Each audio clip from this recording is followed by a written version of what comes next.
লিস্টের ছবি, ফুটপাত জুড়ে দোকান, ঠিক আছে, দোকান অনেক ফুটপাতে আছে। ওই দেখুন বাড়ি, মানে বাড়ি এমন ভাবে রাখা রয়েছে, দেখলে বাড়ি এমন ভাবে বানানো হয়েছে দেখে বোঝা মুশকিল যে এটা ফুটপাত, এটা হাঁটার জায়গা। বাড়ি, পরিপূর্ণ সংসার, দোকান, আরো দেখবেন এই ক্যানালিস্ট রোডেই পার্কিংও করা আছে ফুটপাতের উপরে। আমরা সেই ছবিও দেখিয়েছি। অবস্থা দেখুন, এই এখান থেকে এপাশে পার্কিং দেখবেন, এখানে রাস্তার উপরেই রয়েছে দেখুন। আর কিছু কিছু ব্যবসায়ী গাছের গুড়ি, সেই গাছের গুড়িও কেটে রেখে দিয়েছেন ফুটপাতের উপরে, ওই যে দেখতে পাচ্ছেন। তাহলে মানুষ হাঁটবে কোথা দিয়ে? আমরা এই খবর দেখিয়েছিলাম। এই খবর আমরা দেখানোর পর, ওই যে বলছিলাম ফুটপাতে ব্যবসার সামগ্রী দেখুন, এই খবর দেখানোর পর এবার পুরসভার নোটিশ ধরালো। কি নোটিশ ধরালো পুরসভা? তাহলে কি এই এলাকা খালি করতে হবে? কতদিনের মধ্যে খালি করতে হবে? খালি করার পর তারা যাবেন কোথায়? আমার সঙ্গে রয়েছে বিশ্বজিৎ, প্রতিনিধি সরাসরি বিশ্বজিতের সঙ্গে কথা বলবো। বিশ্বজিৎ, আজ নোটিশ ধরাচ্ছেন, সেই ছবি আমরা দেখছি। পুরসভার সবাই গিয়ে তারা নোটিশ ধরালেন, কিন্তু তারপর কি হবে আমাদের জানা নেই। কিন্তু এটুকু শুধু জানতে চাইবো এখন যে এই নোটিশে কি রয়েছে। উঠে যেতে হবে, ছেড়ে দিতে হবে কতদিনের মধ্যে? দেখো, আপাতত সতর্ক বার্তা দেওয়া হয়েছে, অর্থাৎ কলকাতা পুরসভার পক্ষ থেকে যে এই নোটিশের মূলত যে জায়গা যেগুলো রাস্তা এবং ফুটপাত অকুপাই করে রাখা আছে, সেই যে বাধা, অর্থাৎ পথচারীদের বাধা, এই কাজের জন্য তার একটা ন্যূনতম জরিমানা এবং সতর্ক বার্তা। কলকাতা পুরসভার অফিসে তাদেরকে যেতে হবে, এই নোটিশ পাওয়ার 7 দিনের মধ্যে তাদেরকে দেখা করতে হবে এবং তারপর তাদেরকে সেই পুরসভার যে নিয়ম আছে সেই নিয়ম অনুযায়ী এই আইনে, পুরো আইনে, কলকাতা পুরসভার যে আইন, সেই আইন অনুযায়ী প্রথমে এই নোটিশ এবং তারপর বিশ্বজিৎ সঙ্গে থাকো।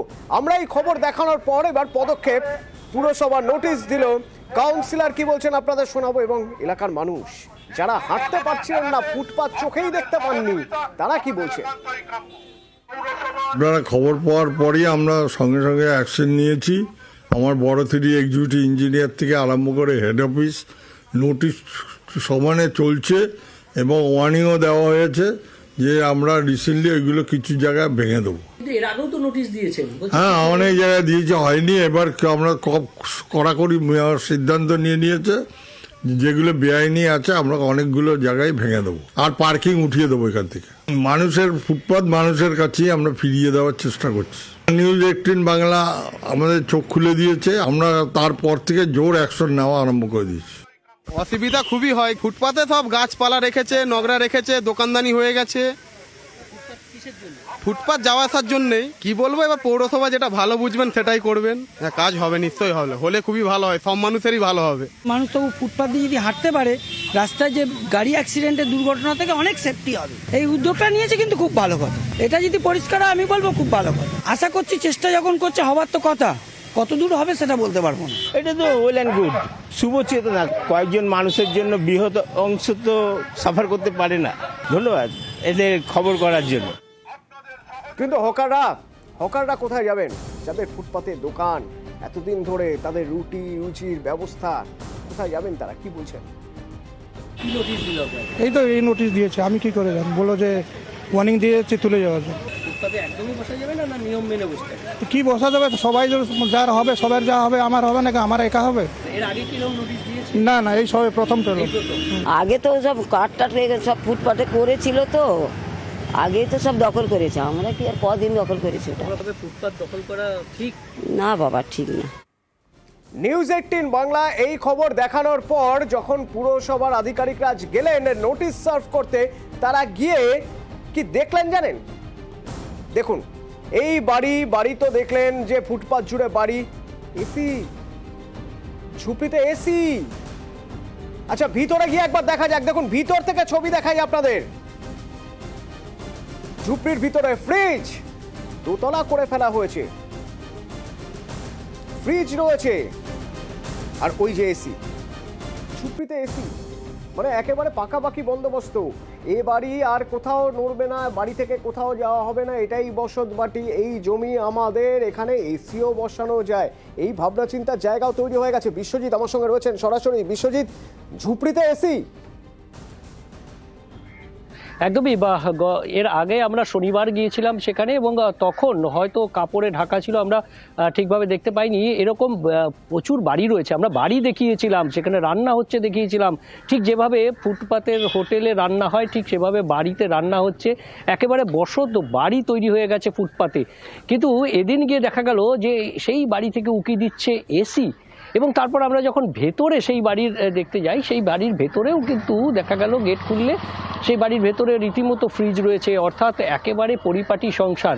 তবে এই যে বাড়ি, সেই বাড়ির যে মালিক তিনি, তার নাম বাপি কৃষ্ণপদ মণ্ডল, তিনি বাড়ি ছিলেন না, কিন্তু তার মা যমুনা মণ্ডল বয়স্ক, তিনি বাড়িতে ছিলেন। তিনি বললেন নাতির শরীর খারাপ, তাই কিডনির অসুস্থতার কারণে এই এসি বসানো হয়েছিল, সেই নাতি মারা গেছেন, তারপর থেকে এসি আর চলে না। কিন্তু এই বাপি মণ্ডল, তাদের উল্টো দিকে খালপাড়ে তাদের বাড়ি রয়েছে, খালপাড়ে যে বাসিন্দারা রয়েছেন ঝুপড়ি করে, তাদের সেইখানেও তার বাড়ি রয়েছে, কিন্তু উল্টো দিকের ফুটপাত দখল করেও তিনি আবার বাড়ি করেছেন, এবং সেখানে রীতিমতো পাকা ব্যবস্থা করেছেন, যেখানে এই খাল যখন সংস্কার হয় তখন সরকারের পক্ষ থেকে পুনর্বাসন দেওয়া হয়েছিল বলে সূত্রের খবর, এবং তারপর আবার যখন খাল সংস্কারের পর আবার রীতিমতো সেই খালের পাড়ে আবার বসে গেছেন, এবং সেই খালের পাড়ে একদিকে পেয়েছেন, তারপরেও আবার সেই ঝুপড়ি, অর্থাৎ আবার যদি পুনর্বাসন পাওয়া যায়, এবং ঝুপড়ি যে সে ঝুপড়ি নয়, আলিশান ঝুপড়ি, ভিতরে ফ্রিজ, জানলা এসি। কতদিন ধরে আছেন এখানে? না অনেক, বেশি দিন। ঘরে এসি আছে? আমার নাতি দুটো কিডনি নষ্ট হয়েছিল, নাতিও শেষ আর এসিও শেষ, ওই নাতির জন্য নিয়েছিল, আমরা এমনি কি নিয়েছি। কাউন্সিলরের কাছে যখন আমরা বললাম যে এই দেখুন ছবি, ঘরে এসি, বললেন এসি কেন, ঘরের যতটা অংশ থাকবে ফুটপাতে কোনোটাই রেয়াত করা হবে না, দরকার হলে ভেঙে দেবেন। আমি দেখিনি এসি আছে কিনা, কিন্তু ভিতরে আমি শুনেছি ওদের ফ্রিজ থেকে আরম্ভ করে সব কিছুই আছে, কিন্তু ফুটপাতের মধ্যে যেগুলো পড়বে আমরা সব ভেঙে দেবো।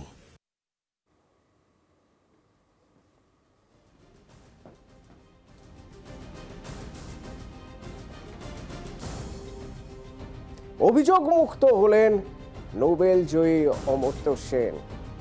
কি বলল আদালত? আর